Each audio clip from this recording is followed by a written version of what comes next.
ગુજરાતના હવામાનના જાણકાર અંબાલાલ પટેલે આ વખતે આગાહી કરવામાં નક્ષત્રની પણ ગણતરીને ધ્યાને લીધી છે.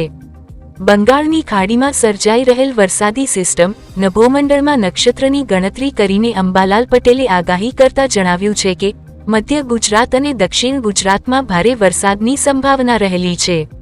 સૌરાષ્ટ્રના કેટલાક વિસ્તારોમાં પણ આ સમયગાળા દરમિયાન સારો વરસાદ પડી શકે છે. ગુજરાતમાં આગામી દિવસોમાં વરસાદી માહોલ યથાવત રહેવાની શક્યતા છે. રાજ્યમાં હાલ વરસાદની 5 સિસ્ટમ સક્રિય હોવાનું સામે આવ્યું છે. સાયક્લોનિક સર્ક્યુલેશન અને ડિપ્રેશનની અસરને કારણે આગામી દિવસોમાં અનેક વિસ્તારોમાં વરસાદ પડી શકે છે. હવામાન વિભાગે રાજ્યમાં સામાન્યથી મધ્યમ વરસાદની આગાહી કરી છે. આગામી 23 ઓગસ્ટ સુધી રાજ્યના અનેક વિસ્તારોમાં વરસાદી ઝાપટા પડવાની શક્યતા છે. કેટલાક વિસ્તારોમાં છૂટોછવાયો વરસાદ પડી શકે છે, જ્યારે દક્ષિણ ગુજરાત, સૌરાષ્ટ્ર અને કચ્છમાં મધ્યમ વરસાદની આગાહી કરવામાં આવી છે. વરસાદની સાથે કેટલાક વિસ્તારોમાં પવનનું જોર પણ વધવાની શક્યતા છે. દક્ષિણ ગુજરાતના કેટલાક વિસ્તારો માટે હવામાન વિભાગે યલો એલર્ટ જાહેર કર્યું છે.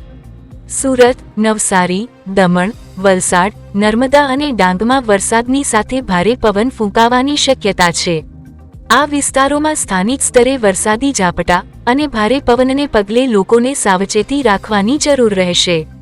અમદાવાદમાં આગામી દિવસોમાં વાદળછાયું વાતાવરણ રહેવાની શક્યતા છે. શહેરમાં સામાન્ય વરસાદના ઝાપટા પડી શકે છે. જો કે ભારે વરસાદની શક્યતા ઓછી છે, તેમ છતાં વરસાદી સિસ્ટમ સક્રિય હોવાથી હવામાનમાં અચાનક ફેરફાર જોવા મળી શકે છે. રાજ્યમાં એકસાથે અનેક વરસાદી સિસ્ટમ સક્રિય હોવાથી આગામી દિવસોમાં છૂટોછવાયો વરસાદ ચાલુ રહેવાની સંભાવના છે.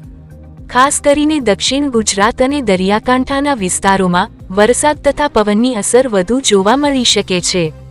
આગામી દિવસોમાં સિસ્ટમની સ્થિતિ પ્રમાણે વરસાદના પ્રમાણમાં ફેરફાર થઈ શકે છે.